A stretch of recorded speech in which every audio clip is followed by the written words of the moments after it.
Hi everyone, आप सब कैसे हो। मुझे उम्मीद है कि आप लोग बहुत अच्छे होंगे और मन लगा के पढ़ाई कर रहे होंगे। दोस्तों, आज जो हमारे कृष्ण भक्ति के विभिन्न संप्रदाय हैं, उसके जो कवि हैं, एक कवि जो होता है बहुत ही मुख्य होता है, प्रवर्तक होता है, वो तो मेन होता ही है। और उसके अंतर्गत कौन कौन से कवि हैं उसको हम आज याद करेंगे। यहाँ से क्वेश्चन पूछा गया है, हमें बहुत दिक्कत होती है। इसको क्या करेंगे, हम आज बेहतरीन ढंग से समझ लेंगे और जहाँ नहीं याद होगा वहाँ क्या करेंगे, ट्रिक के माध्यम से याद भी कर लेंगे।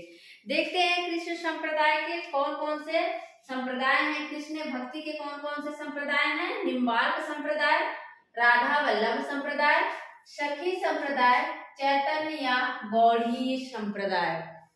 ये जो सारे संप्रदाय हैं, इसमें क्या होता है, कृष्ण की पूजा की जाती है। किसकी पूजा, किसकी उपासना की जाती है, कृष्ण की। तो ये कृष्ण भक्ति के विभिन्न संप्रदाय हैं। अब अगर पूछे निम्बार्क संप्रदाय के प्रवर्तक कौन है, अगर पूछे निम्बार्क संप्रदाय के प्रवर्तक कौन है, तो हम किसे बताएंगे, निम्बार्काचार्य को बताएंगे। ये इसमें नहीं दिक्कत होती है क्योंकि ये जो है इनके नाम के आधार। इसके बाद हमारे कौन से हैं, इसके बाद हैं श्री भट्ट, फिर हैं हरिव्यास देव, परशुराम देव, हरिव्यास देव और परशुराम देव। अगर पूछे कि सुदर्शन चक्र का अवतार किसे माना जाता है, सुदर्शन चक्र का अवतार किसे माना जाता है, तो हम किसे कहेंगे, निम्बार्काचार्य को। निम्बार्काचार्य को क्या कहा जाता है, सुदर्शन चक्र का अवतार माना जाता है। इसके बाद है श्री भट्ट और फिर कौन है, हरिव्यास। भट्ट की आवाज अगर नीम को मैंने याद कर लिया था, निम्बार्का को मैंने याद कर लिया था कि नीम का वृक्ष या नीम का पेड़। और अगर नीम का पेड़ गिर जाए तो कैसे गिरेगा, भट्ट की आवाज आएगी कि नहीं। तो अगर भट्ट को पूछे तो किसमें जाएंगे, निम्बार्क संप्रदाय में जाएंगे। फिर क्या होता है उसका, हरिव्यास देव। याद रखना आप लोग, यहाँ पे हरिव्यास है ना कि हरिराम है। एक जैसे नाम आप लोगों को बहुत मिलेंगे, हरिदास, हरिराम और हरिव्यास। तो मैंने याद कर लिया था कि निम्बार्क में क्या है, वा आ रहा है ना, निम्बार्क में वा आ रहा है। और हरिव्यास अगर पूछता है तो हम किसमें बताएंगे, निम्बार्क संप्रदाय में। और यहाँ पे क्या है, रा आया है और राधा वल्लभ में भी रा है, तो हरिराम कहाँ चले जाएंगे, राधा वल्लभ में चले जाएंगे। और अगर हरिव्यास पूछता है तो किसमें चले जाएंगे, निम्बार्क संप्रदाय में। और इसके बाद क्या है, परशुराम देव। परशुराम का क्या था, उनका जो ये था, जो लिए रहते थे, क्या लिए रहते थे, फरसा लिए रहते थे ना। तो किससे बनता है, उसको भी कर लेंगे कि हम नीम की टहनी से या नीम की लकड़ी से ही क्या बनता है, फरसा बनता है। परशुराम का जो औजार है जो अपने पास रखते हैं। तो इस यहाँ से मैंने लिंक कर लिया था कि परशुराम के पास नीम का बना हुआ फरसा था और परशुराम देव चले जाएंगे निम्बार्क संप्रदाय में। फिर कौन है, राधा वल्लभ संप्रदाय। राधा वल्लभ संप्रदाय के प्रवर्तक कौन है अगर पूछे तो हित हरिवंश प्रवर्तक।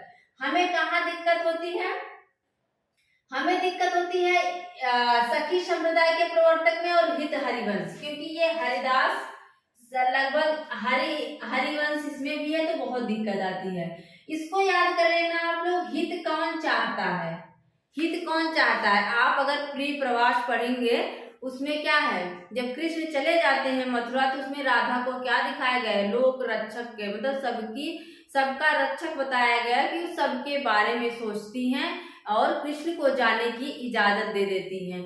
तो हित कौन सोचता है, राधा सोचती है। तो राधा वल्लभ संप्रदाय का प्रवर्तक अगर पूछे तो किसे बताएंगे, हित हरिवंश को बताएंगे।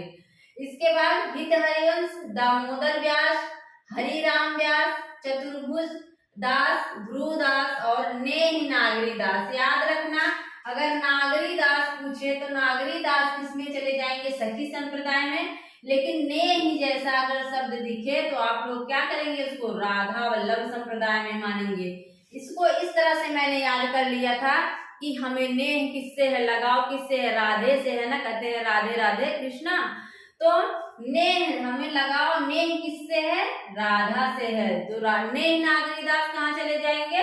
वो राधा वल्लभ संप्रदाय में चले जाएंगे। दामोदर, अब राधा वल्लभ आपको कैसा लग रहा है?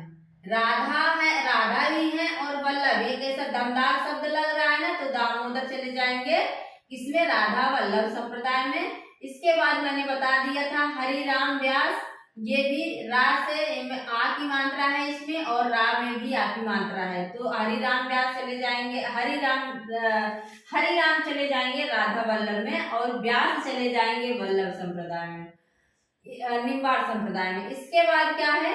चतुर्भुज दास, राधा वल्लभ, राधा के पास ऐसे कर लेंगे कि चतुर्भुज, 4 हाथ है ना, राधा के पास कितने हाथ हैं? 4 हाथ हैं। फिर क्या है? ध्रुवदास, राधा के किनारे किनारे कृष्ण क्या करते हैं? ध्रुव करते हैं ना, घूमते हैं ना, ध्रुव चक्कर लगाते हैं। फिर हो गया नेह, नेह हमको किससे है? नेह किससे है? राधा से है, यहाँ पे हो गया। इसके बाद है सखी संप्रदाय, सखी कैसी होनी चाहिए? हरि की तरह होनी चाहिए। सखी संप्रदाय का अगर प्रवर्तक पूछता है तो आप लोग किसको बताएंगे? हरिदास को बताएंगे। सखी कैसी होनी चाहिए? हरि की तरह होनी चाहिए, जो हमारी बातों को समझ सके, हमारी भावनाओं को समझ सके। अगर हम उससे कुछ कह रहे हैं तो वो हमारी बातों को सुने, ये नहीं कि उसका अलग ही मतलब निकाल के उस पे क्या करे, हंसे या कुछ और करे, ऐसा नहीं करना है। अगर सखी कैसी होनी चाहिए? वो हरि की तरह होनी चाहिए। प्रवर्तक अगर पूछता है तो क्या कहेंगे? हरिदास। फिर कौन है? जगन्नाथ गोस्वामी। फिर कौन है? जगन्नाथ गोस्वामी। किसमें आएंगे? सखी संप्रदाय में ही आएंगे। फिर है विठल विपुल, बिहारी दास और नागरी दास, सरस दास। हमने सखी को सखी ही बना लिया था सखी संप्रदाय में। फिर सखी कैसी होनी चाहिए? हरि की तरह होना चाहिए। और हरि कौन है? जगन्नाथ है, गोस्वामी है, जगन्नाथ है। और सखी के साथ हम क्या करते हैं? पुल पे बैठते हैं कि नहीं? होता है ना, सखी के साथ जो हमारा दोस्त होता है हम उसके साथ पुल पे जाके बैठते हैं, या फिर कहीं भी जाना होता है तो क्या करते हैं? हम उसको लिवा लेते हैं, उसके बगैर कहीं नहीं जाते। तो पुल पे किसके साथ बैठते हैं? सखी के साथ बैठते हैं। और बिहार भी किसके साथ करते हैं? कहते हैं ना चलो नौका विहार करके आते हैं, तो नौका विहार किसके साथ करते हैं? सखी के साथ करते हैं। तो बिहारी दास कहाँ चले जाएंगे? सखी संप्रदाय में। और सखी के साथ हम नगर में जाते हैं ना, जैसे कहीं जाना है घूमने या फिर कहीं और जाना है, तो किसके साथ जाना पसंद करेंगे? जो हमारा बेस्ट फ्रेंड होगा, जो हमारा सखा होगा, जो हमारा सखी होगा, उसी के साथ हम क्या करेंगे? जाना पसंद करेंगे। नगर में नागरी दास किसका हो जाएगा? सखी संप्रदाय। और सखी ही क्या होती है? सरस होती है। सखी कैसी होती है? बहुत ही सरस होती है। यहाँ से प्रश्न कैसे पूछेगा? निम्नलिखित में से कौन से कवि सखी संप्रदाय के अंतर्गत आते हैं? यहाँ पे और सारे दे देगा, एक इसमें से कोई उठा के दे देगा, इसलिए सारे जो कवि हैं सबको मैं किससे बता रही हूँ? सखी संप्रदाय से, उस संप्रदाय से लिंक करके बता रही हूँ, ताकि आप लोगों को एग्जाम में क्या है, आप लोगों का क्वेश्चन गलत ना हो। फिर इसके बाद है चैतन्य या गौड़ी संप्रदाय। चैतन्य या गौड़ी संप्रदाय है। यहाँ पे प्रवर्तक अगर पूछता है तो कौन है? चैतन्य महाप्रभु। नाम पे ही है चैतन्य, और चैतन्य संप्रदाय भी है, चैतन्य नाम भी है। लेकिन गौड़ी संप्रदाय अगर पूछ ले तो आप याद रखना चैतन्य महाप्रभु। फिर कौन है? राम राय है, गदाधर भट्ट है, चंद्र गोपाल है, भगवान दास, भगवत मुदित, माधव दास माधवी। यहाँ पे भी हम देख रहे हैं लगभग जो है नाम भगवान के ही हैं। चैतन्य, अब देखिए चैतन्य, अगर राम यहाँ पे क्या था? हरि राम था, लेकिन यहाँ पे क्या है? राम राय है। इन्हीं सब चीजों में एग्जामिनर क्या करेगा? आपको फंसाने की कोशिश करेगा, लेकिन हम इतने अच्छे से उसको याद कर लेंगे कि वो फंसा ही नहीं पाएगा। देखते हैं, अगर कोई राय दे रहा है तो क्या करते हैं? चैतन्य होके सुनते हैं कि नहीं? अगर कोई राय दे रहा है, कुछ मशविरा दे रहा है, तो क्या करते हैं, चैतन्य होके सुनते हैं। अगर राम राय की बात आए तो हम चैतन्य संप्रदाय में उनको रखेंगे। फिर क्या है, अगर कोई गदा से मार दिया हमको, कोई गदा से मार दिया तो क्या हो जाते हैं हम, चैतन्य, मतलब चैतन्य अवस्था में चले जाते हैं, मृत्यु को प्राप्त हो जाते हैं। अगर कोई गदा से मार दिया तो हम क्या हो जाते हैं, हमारा चेतन जो है वो अचेत हो जाता है। तो गदाधर भट्ट किसमें आ जाएंगे, चैतन्य में आ जाएंगे। चंद्र गोपाल, फिर कौन है, चंद्र भगवान भगवत, इसको तीनों को याद कर लीजिए एक साथ। चंद्र भगवान भगवत, ये किसमें चले जाएंगे, चैतन्य में। हम चंद्रमा को भी चैतन्य होके देखते हैं, भगवान का और भगवत का, तीनों को क्या करते हैं, बहुत चैतन्य होके देखते हैं, चैतन्य होके सुनते हैं। माधवदास माधुरी, ये क्या है, माधवदास, और हम माधवदास के भी बारे में बहुत ही अच्छे से, बहुत चैतन्य होके सुनते हैं या उनका स्मरण करते हैं।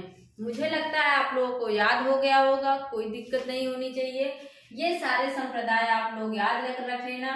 और यहाँ पे है, अगर आप लोगों को कृष्ण की बंसी का अवतार पूछे तो आप किसको बताएंगे, कृष्ण की बंसी का अवतार तो हरिराम व्यास को, किसको बताएंगे, हरिराम व्यास को बताएंगे, कृष्ण की बंसी का अवतार माना जाता है। और राधा वल्लभ संप्रदाय में सर्वोपरि स्थान पर किसको दिया जाता है, वो राधा को दिया जाता है, ठीक है। सर्वोपरि स्थान किसको दिया जाता है, राधा को दिया जाता है। और सखी संप्रदाय में क्या है, सखी संप्रदाय में इनके प्रवर्तक याद रख लेना आप लोग, हरिदास व्यास है। मुझे लगता है आप लोगों को याद हो गया होगा।